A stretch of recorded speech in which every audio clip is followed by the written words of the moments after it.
Good morning বন্ধুরা, কেমন আছো সবাই? আশা করছি সবাই খুব ভালো আছো আর সুস্থ আছো।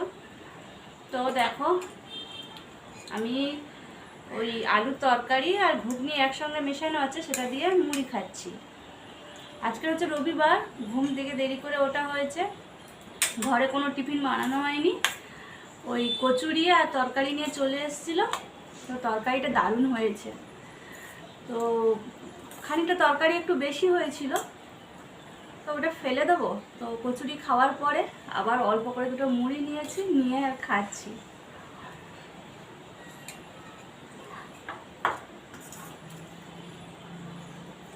স্নান হয়ে গেছে, পুজোও দেওয়া হয়ে গেছে, রান্না এখনো করা হয়নি। আমার যে হেল্পিং হ্যান্ড তাপসীদি আসবে, বাসনগুলো ধুয়ে দিয়ে যাবে, তারপরে আমি রান্না বসাবো। এখানে তেলগুলো সব জারে ঢেলে নিয়েছি। কালকের সব কটা তেলের জার আমি ধুয়ে দিয়েছিলাম, তেল চিটচিটে হয়েছিল, তো সব ধুয়ে দিয়েছিলাম পরিষ্কার করে। প্রত্যেকটা জায়গায় তেল ঢেলে নিচ্ছি। আর এটা হচ্ছে আমার বড় কন্টেনার, এখানে বেশি তেলটা থাকে, কম তেলটা রান্নার জন্য ওই ছোট কন্টেনারে করে ঢেলে নিই। সরষের তেল যে কন্টেনারে থাকে সেগুলো অত চিটচিটে হয় না, কিন্তু ওই সাদা তেলগুলো যে কন্টেনারগুলোতে থাকে সেইগুলো একটা চিটচিটে ভাব এসে যায়।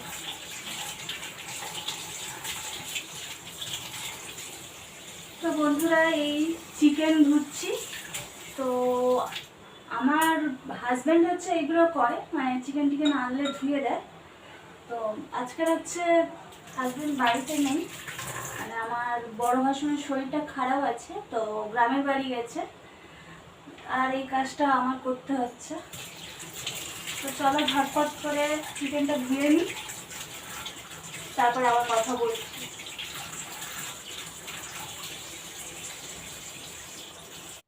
ঘরে দই ছিল না, প্রথমে সর্ষের তেল, হলুদ, নুন দিয়ে চিকেনটা একটু মাখিয়ে রেখেছিলাম, আর আমার ছেলেকে বললাম একটু দই কিনে নিয়ে, তো দই আনতে, তারপরে দই দিয়ে একটু ম্যারিনেট করে রেখে দিচ্ছি। আর ফ্রিজের মধ্যে যে আদা রসুন পেস্ট করে রাখি সেটাও শেষ হয়ে গেছে, তো ভাবলাম আলাদা করে আর আদা রসুন পেস্ট করব না, সব মশলাগুলো একসঙ্গে পেস্ট করব। দেখো এখানে পেঁয়াজ, রসুন, আদা, কাঁচা লঙ্কা, টমেটো, তো সবগুলো দিয়ে একসঙ্গে পেস্ট করে নিচ্ছি।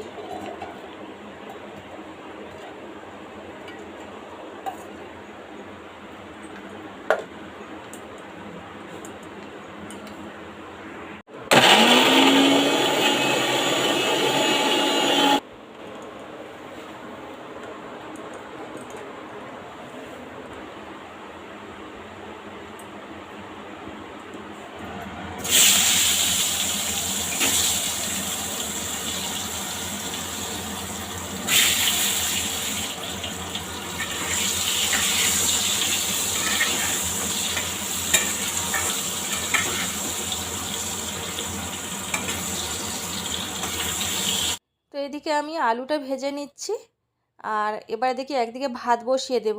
আর তোমাদের দাদাভাইয়ের বিকেলে আসার কথা ছিল, তো ফোন করলো যে আমি দুপুরে গিয়ে ভাত খাবো। তো তোমাদের দাদাভাই আবার চিকেন খুব একটা পছন্দ করে না, তো দেখি আরও দু একটা আইটেম তাহলে করতে হবে রান্না। তো একদিকে আলু ভাজা হচ্ছে, আর একদিকে ভাত বসিয়ে দিয়েছি। তো চিকেন করব, আর কি করব বলো তো? এই দেখো, এটা কি বলো তো, কে কে চেনো? এটা কি?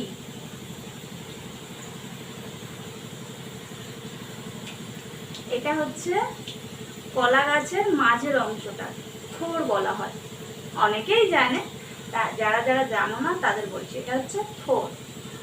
তো আজকের হচ্ছে থোড় ভাজা করব। থোড় ভাজা খেতে আমার খুব ভালো লাগে, আর আমার হাজব্যান্ডের হচ্ছে থোড় দিয়ে ডাল খেতে খুব ভালো লাগে। তো এর আগের বারে থোড় এনেছিল, থোড় দিয়ে ডাল করেছি, আর এবারে থোড় এনেছে, এটা পেঁয়াজ দিয়ে ভাজা করব। পেঁয়াজ দিয়ে থোড় ভাজা আমার দারুণ লাগে। তো চলো ঝটপট রান্নাগুলো সেরে নিই।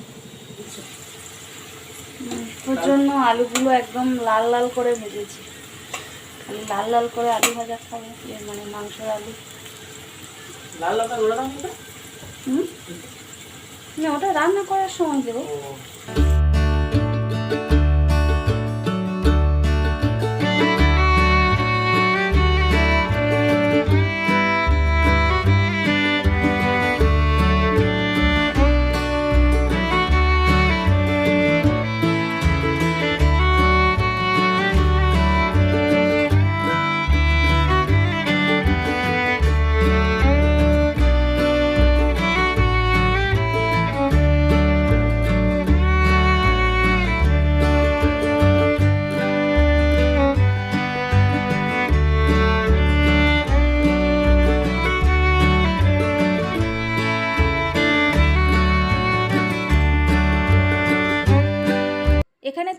কেটে নিচ্ছি গায়ের খোসাগুলো ছাড়িয়ে। তারপর যখন এরকম চাকা চাকা করে কাটা হবে তখন দেখবে সুতোর মতো অংশ থাকে, তো একটা করে চাকা কেটে ওই সুতোর অংশটা হাতের মধ্যে এভাবে ঘুরিয়ে ঘুরিয়ে ছাড়িয়ে নিতে হবে।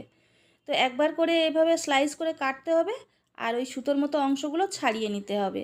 এইভাবে কেটে নিয়ে এবারে তুমি যেমন রেসিপি করবে সরু সরু করে কেটে নিতে হবে। কেটে নিয়ে তারপরে এগুলো হলুদ জলে মানে কেটে রাখতে হবে, তাহলে কি হবে থোড়টা কালো ভাব হবে না। এমনি তুমি যদি কেটে রাখো না তাহলে দেখবে থোড়টা কালো কালো হয়ে গেছে, আর যদি হলুদ জলে ডুবিয়ে রাখো তাহলে আর কালো হবে না। সেটা থোড় কেন মোচা কেন, মানে হলুদ জলে রাখলে ভালো। তো আমার থোড় কাটা হয়ে গেছে আর এদিকে আমার চিকেনটাও কষা হচ্ছে। এখন হলুদ বা লঙ্কা গুঁড়ো এগুলো কিছুই দেওয়া হয়নি। তো দেখো মাংস তরকারি আমার রেডি হয়ে গেছে, এদিকে আমার থোড় ভাজাও হয়ে গেছে আর ওদিকে আমি নিম বেগুন ভাজতে বসিয়ে দিয়েছি। তো দেখো সব আইটেম হয়ে গেছে, নিম বেগুন ভাজা, থোড় ভাজা আর মাংসের ঝোল। গুড ইভিনিং বন্ধুরা। তো সেই দুপুরবেলা ভিডিও করার পরে আর ভিডিও করা হয়নি। তো সন্ধ্যাবেলা একটু মার্কেটে গেছিলাম, সামনে জামাই ষষ্ঠী, তো কিছু কেনাকাটা করতে গেছিলাম। দেখাচ্ছি না, এই যে সন্ধ্যাবেলা গেছিলাম, মার্কেটিং করে নিয়ে এলাম। মা টাকা পাঠিয়ে দিয়েছিল জামাইয়ের মানে ড্রেস কেনার জন্য, তো মানে যাতে আমাদের পছন্দ মতো কিনতে পারি সেই জন্য টাকা দিয়ে দিয়েছিল। আর আমরা মায়ের জন্য নিয়েছি, তো কী কী নিয়েছি একটু দেখিয়ে দিই। তো মার জন্য একটা শাড়ি নিয়েছি, ঠিক আছে শাড়িটা দেখাই। এই যে তাঁতের শাড়ি নিয়েছি,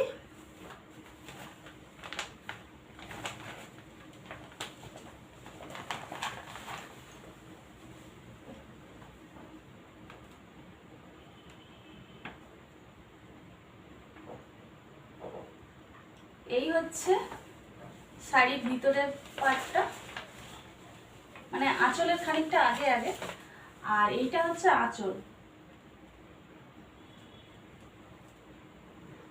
এটা আঁচল। আর এই ভিতরের পাটটা এই যে একটু পাতলা কাজ আছে।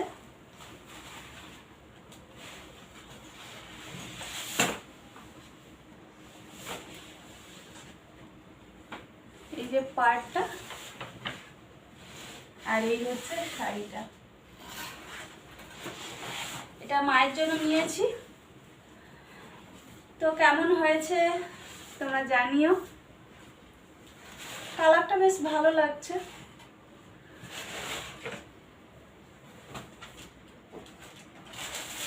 মায়ের জন্য কিনতে গেছি আর আমার জন্য কিছু নেব না সেটা হয়। আমি একটা ওই কলমকারি ছাপা শাড়ি নিয়েছি, এই যে এর এমনি আদার্স কোনো ডিজাইন নেই, পুরোটাই এইরকম, এর পাড় নেই, পুরো শাড়িটা এরকম।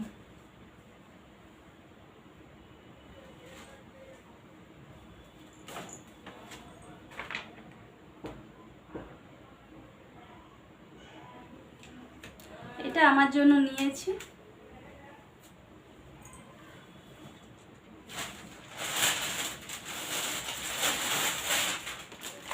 তোমাদের দাদা ভাইয়ের জন্য এই শার্টটা নিয়েছি, দূর থেকে বোঝা যাচ্ছে।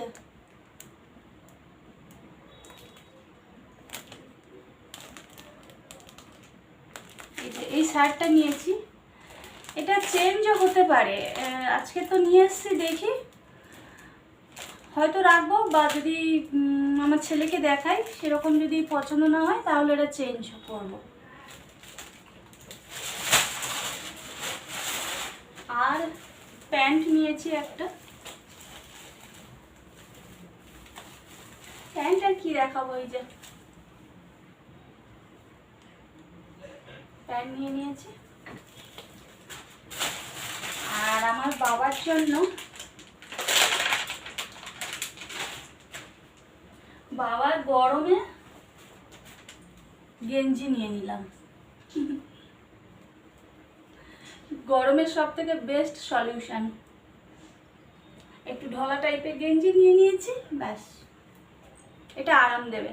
বাবা আসলে তেমন কোথাও যায় না, তো ওই মানে শার্ট টার্ট দিলে, জামার পিস দিলে কাটিয়ে নেয়, তো সেইগুলো সব পরে থাকে, তেমন কোথাও যেতে চায় না। দেখতে পাচ্ছ তো আমাদের বাড়িতেও তেমন আসে না। উনি হচ্ছে বাবা একটু ঘরে থাকার মানুষ, ঘরে থাকতে একটু বেশি পছন্দ করে, তো ওই জন্য ঘরে গায়ে দেওয়ার জিনিস নিলাম। ঠিক আছে, তো মোটামুটি এই কেনাকাটা করলাম। তোমাদের জামাই ষষ্ঠীর সব কেনাকাটা হয়ে গেছে? কমেন্ট করে জানিও তোমরা কার কার কেনাকাটা হয়ে গেছে। আর আজকের ভিডিওটা এখানে এন্ড করব।